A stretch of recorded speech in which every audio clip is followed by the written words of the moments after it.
함께 하나님의 말씀 보겠습니다. 호세아 2장 14절에서 3장 5절까지 말씀입니다. 오늘 저와 여러분들 함께 묵상할 말씀은 호세아 2장 14절에서 3장 5절까지 말씀입니다. 함께 읽겠습니다. 그러므로 이제 내가 그를 꾀어서 빈들로 데리고 가겠다. 거기에서 내가 그를 다정한 말로 달래주겠다. 그런 다음에 내가 거기에서 포도원을 그에게 되돌려주고 아골 평원이 희망의 문이 되게 하면 그는 젊을 때처럼 이집트 땅에서 올라올 때처럼 거기에서 나를 기쁘게 대할 것이다. 그날에 너는 나를 나의 남편이라고 부르고 다시는 나의 주인이라고 부르지 않을 것이다. 나 주의 말이다. 그때 나는 그의 입에서 바알 신들의 이름을 모두 없애고 바알 신들의 이름을 부르는 자들이 다시는 없도록 하겠다. 그날에는 내가 이스라엘 백성을 생각하고 들짐승과 공중의 새와 땅의 벌레와 언약을 맺고 활과 칼을 꺾어버리며 땅에서 전쟁을 없애어 이스라엘 백성이 마음 놓고 살 수 있게 하겠다. 그때 내가 너를 영원히 아내로 맞아들이고 너에게 정의와 공평으로 대하고 너에게 변함없는 사랑과 긍휼을 보여주고 너를 아내로 삼겠다. 내가 너에게 성실한 마음으로 너와 결혼하겠다. 그러면 너는 나 주를 바로 알 것이다. 그날에 내가 응답할 것이다. 나 주의 말이다. 나는 하늘에 응답하겠고 하늘은 땅에 응답하겠고 땅은 곡식과 포도주와 올리브 기름에 응답하겠고 이 먹거리들은 이스라엘에 응답할 것이다. 그때 내가 이스라엘을 이 땅에 심어서 나의 백성으로 키우고 로루하마를 사랑하여 루하마가 되게 할 것이다. 로암미에게 이제 너는 압니다 하고 내가 말하면 그가 나에게 주님은 나의 하나님이십니다 하고 대답할 것이다. 주님께서 나에게 말씀하셨다. 너는 다시 가서 다른 남자의 사랑을 받고 음녀가 된 그 여인을 사랑하여라. 이스라엘 자손이 다른 신들에게로 돌아가서 건포도를 넣은 빵을 좋아하더라도 나 주가 그들을 사랑하는 것처럼 너도 그 여인을 사랑하여라. 그래서 나는 은 15세겔과 보리 한 호멜 반을 가지고 가서 그 여인을 사서 데리고 왔다. 나는 그 여인에게 말하였다. 당신은 많은 날을 나와 함께 살면서 창녀가 되지도 말고 다른 남자와 관계를 맺지도 말고 나를 기다리시오. 그동안 나도 당신을 기다리겠소. 이스라엘 자손도 많은 날을 이렇게 왕도 통치자도 없이 희생제물도 돌기동굴도 없이 에봇도 드람빔도 없이 살 것이다. 그런 다음에야 이스라엘 자손이 돌이켜서 주 그들의 하나님을 찾으며 그들의 왕 다윗을 찾을 것이다. 마지막 날에는 이스라엘 자손이 떨면서 주님 앞에 나아가 주님께서 주시는 선물을 받을 것이다. 아멘. 오늘도 하나님의 말씀의 능력과 은혜를 마음 깊이 그리고 삶 가운데 경험하는 복된 날이 되시기를 주님의 이름으로 축복합니다. 호세아 말씀을 묵상하고 있습니다. 호세아 말씀의 핵심 주제는 무엇입니까? 하나님이 저와 여러분들을 사랑한다라는 겁니다. 근데 오늘 본문의 말씀은 그냥 사랑하는 것이 아니라 충격적인 사랑을 하신다는 겁니다.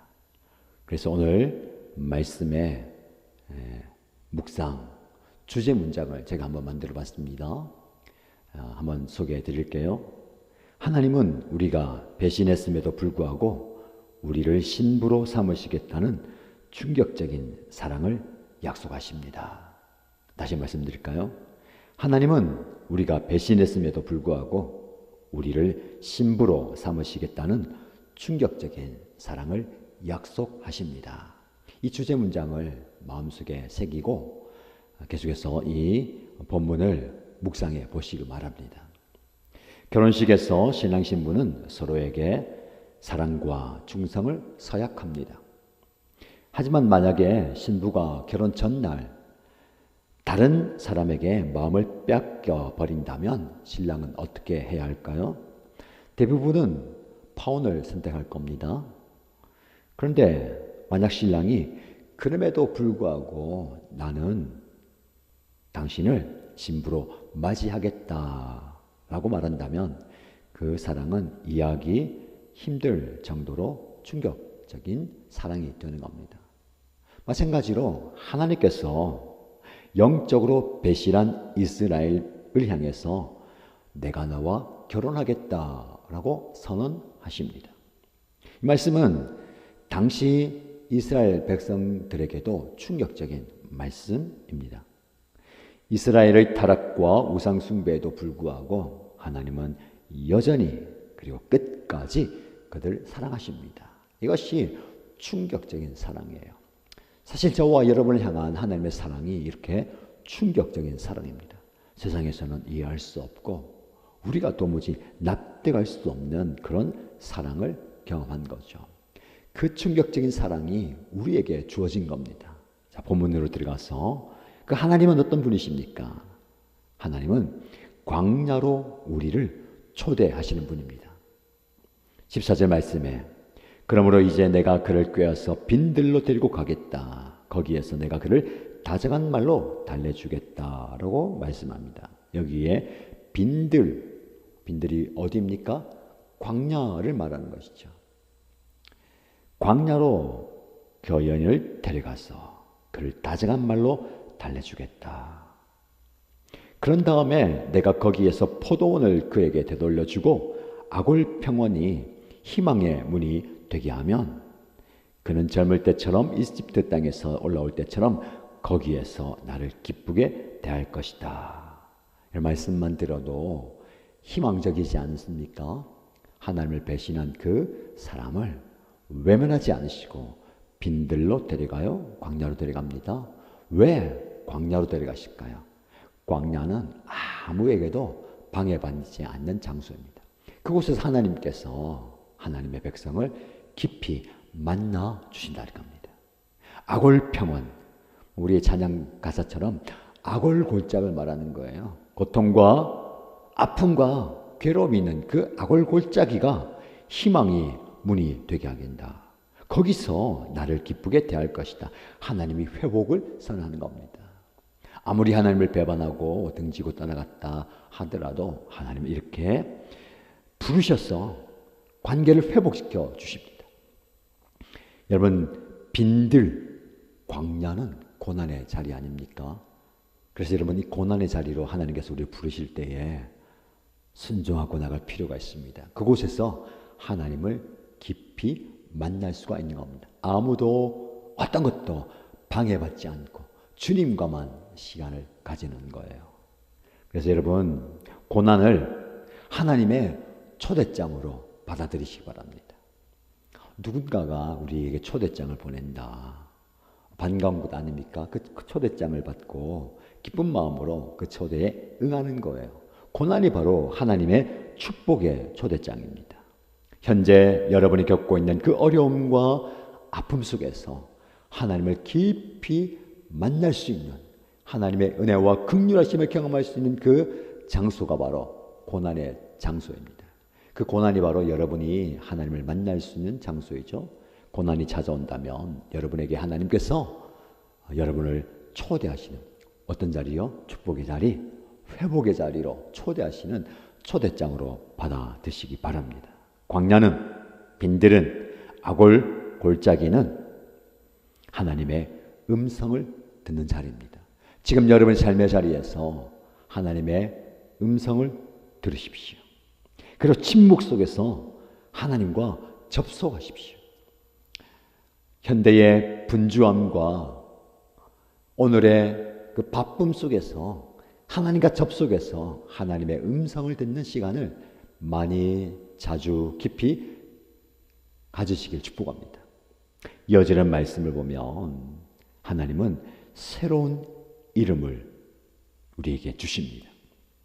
하나님께서 이스라엘 백성들이, 저와 여러분들이 우상 숭배 그리고 하나님을 배역한 배신으로 당신의 이름을 더럽혔지만 하나님은 내가 너와 결혼하겠다라고 하시죠. 20절 말씀에 내가 너에게 성실한 마음으로 너와 결혼하겠다. 하나님은 우리를 버리지 않으시고 하나님은 우리를 당신의 신부로 맞아들이는 거예요. 여기에 엄청난 축복이 있습니다. 우리의 정체성을 새롭게 하는 거예요.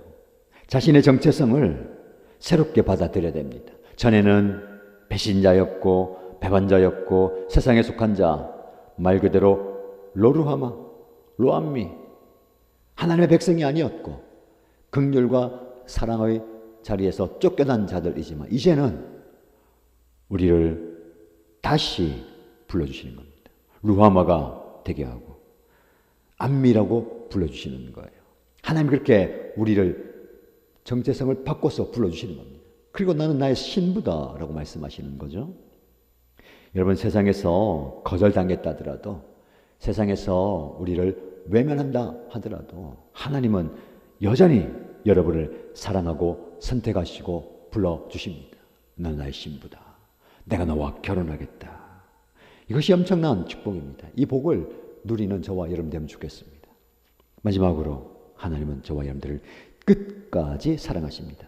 3장 1절 이하의 말씀 보면 호세에게 너는 다시 가서 다른 남자와 사랑을 받고 음녀가 된 그 여인 고멜을 사랑하라 받아들이라는 거예요. 도무지 충격적인 명령입니다. 자신을 배반하고 반역하고 배신하고 떠나갔던 그 여인을 다시 찾아가서 다시 사랑하라. 이것이 누구의 사랑입니까? 하나님의 사랑이에요. 예수님의 사랑입니다. 하나님 절대 우리를 버리지 않으시고 모른다 하지 않으시고 끝까지 사랑하시는 거예요. 나 주가 그들을 사랑하는 것처럼 너도 그 여인을 사랑하여라. 얼마나 복된 말씀입니까? 하나님이 여러분을 사랑하십니다. 끝까지 사랑하시는 거예요. 끝까지 사랑하시는 그 하나님의 사랑을 여러분의 삶의 자리에서 깊이 경험하십시오. 얼마나 사랑하시는지.